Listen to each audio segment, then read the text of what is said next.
السلام عليكم ورحمة الله وبركاته. بسم الله الرحمن الرحيم. الحمد لله رب العالمين الذي بعث في الأميين رسولا منهم يتلو عليهم آياته ويزكيهم ويعلمهم الكتاب والحكمة وإن كانوا من قبل لفي ضلال مبين. والصلاة والسلام على من بعثه الله تعالى رحمة للعالمين وعلى آله وأصحابه والتابعين الذين رفعوا منار الهداية وحملوا راية السنة وأعلوا شان الرواية. أما بعد، فأعوذ بالله من الشيطان الرجيم. بسم الله الرحمن الرحيم.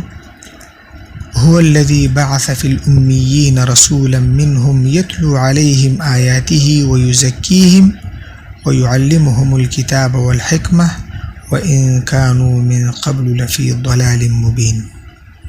سورة الجمعة آيات نمبر 2. وقال رسول الله صلى الله عليه وسلم: أوتيت جوامع الكلم، أو كما قال صلى الله عليه وسلم. درس أصول الحديث على منهج الأحناف النبلة سره متعلق طول معزز ملګرو. نن به ان شاء الله العزيز دویم مختصر مقدماتي درس وي.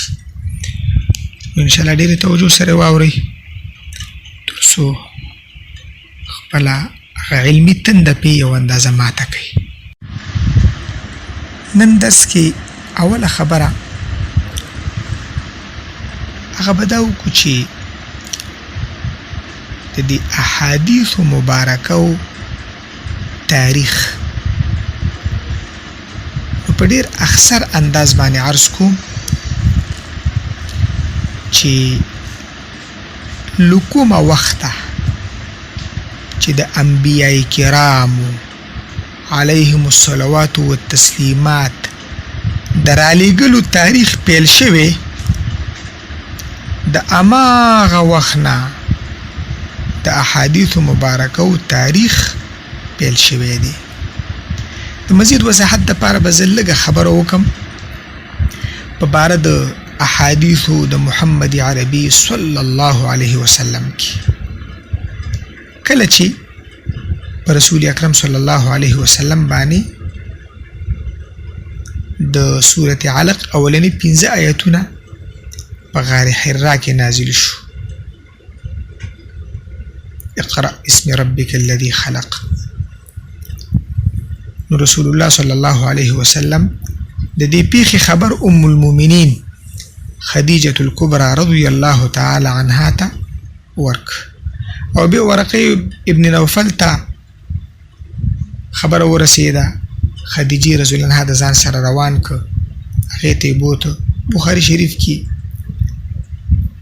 بالکل په دې اول جلد کې 2 نمبر صفحه باندې تفصیلی دا واقعه ذکر شوی ده.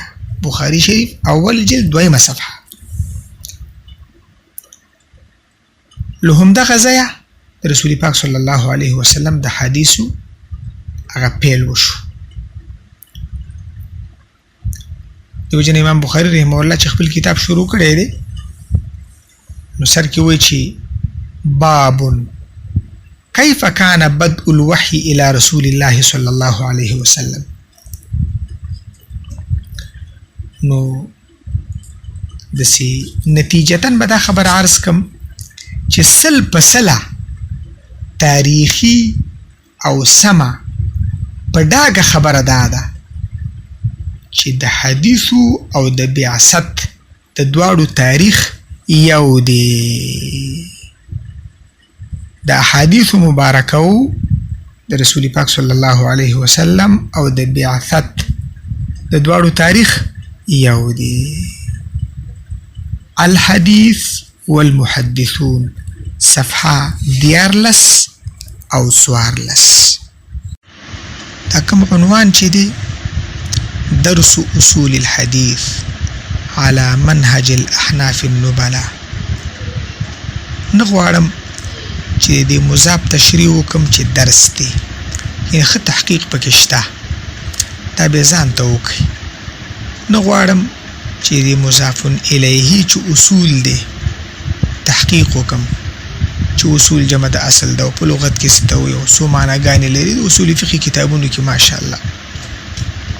البته دغه الحدیث د دې یو اندازه وضاحت به راځي، د دې یو اندازه وضاحت به راځي ان شاء الله العزیز.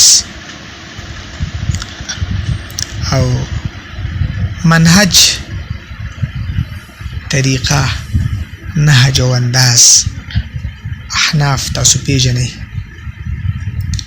او د احناف په صفت کې النبلا د نبیل جمع ده، لکه سیر اعلام النبلا کې چې راځي انتهایی ذکی او هوښیار ته ویل کېږي.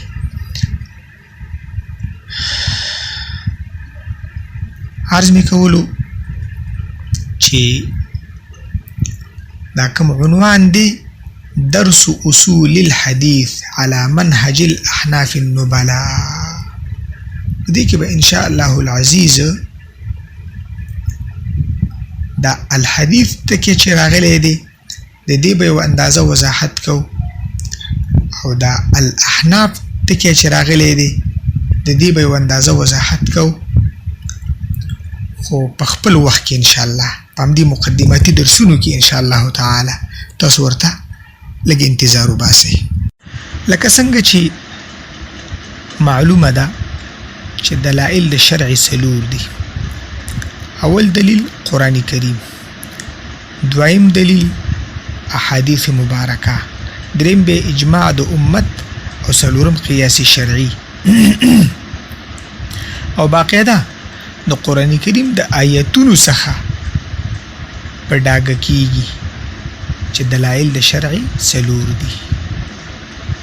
اطیعوا الله قرآن کریم ته اشاره ده، اطیعوا الرسول احادیث مبارکه طرف ته اشاره ده. ومن يشاقق الرسول من بعد ما تبين له الهدى ويتبع غير سبيل المؤمنين.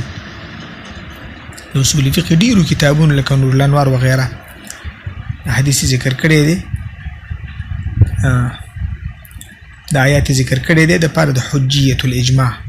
امام شافعي رحمه الله نه وزل پوښتنه وشوه د تحفة العلماء کې تهانوي رحمه الله دا خبره ذکر کړي چې په حجیت الاجماع باندې د قرآن کریم نه دلیل لا ته ووایه. هغې د قرآن کریم تلاوت شروع کړ، نو څو کرتې قرآن کریم ختم کړه. هر ځل به یې چې تلاوت تدبر سره کولو چې دې آیات ته به راورسېده زړه به یې اوبه وڅکلې چې د آیات ته په حجیت الاجماع باندې. او قیاس هم حجت او دلیل دی، قیاس شرعي. فاعتبروا یا اولی الابصار، فاعتبروا څه معنی؟ ای قیسو. نور الانوار قیاس کې دا خبره شته. او دغه اطیعوا الله و اطیعوا الرسول نه پس چې و اولی الامر منکم راځي، نو که اتفاق د اولو الامر اجماع ده، که اتفاق نو بیا قیاس دی. نور ډیر زیات دلایل دي، ډیر زیات دلایل دي. ځکه اصل مقصد ته راځم. خبره مې دا کوله چې احادیث مبارکه چې دلیل دی، نو په دې باندې ګوره ډیر زیات کتابونه، زه بلا مبالغه ویم چې د 100 نه زیات کتابونه په دې موضوع لیکلي شوي دي چې احادیث مبارکه د رسول پاک علیه السلام حجت دي. نو منکرین حدیث کافر دي او سل په سلو کې په ناحقه باندې دي. اوس مثلا دا د سورة الجمعه 2 نمبر آیات چې ما خطبه کې هم ویو، په دې کې ګوره ويعلمهم الكتاب والحکمته. نو د اکثرو مفسرینو تفسیر دا دی چې د حکمت نه مراد احادیث مبارکه دي. یو کتاب دی توضیح المحجه فی اثبات ان الحدیث حجه، ښه کتاب دی. په دې باب کې ډیر زیات کتابونه لیکلي شوي دي. دا به تقریبا داسې 600 صفحو کې یو کتاب وي ما سره شته دی، او موضوع هم دا ده چې احادیث د رسول پاک صلی الله علیه وسلم دا حجت او دلیل دی. چونکې دغه احادیث مبارکه موږ او تاسو ته را رسېدلي دي د صحابه کرامو په واسطه. نو د دې صحابه کرامو اړوند چې صحابي چاته وي، صحابه کرام څو صحابي بسنګ پیژنو کنه او د صحابه کرامو د عدالت چې الصحابه كلهم عدول د دې اړوند به ان شاء الله العزيز آینده درې مقدماتي درس کو ان شاء الله العزيز وما ذلك على الله بعزيز واخر دعوانا ان الحمد لله رب العالمين.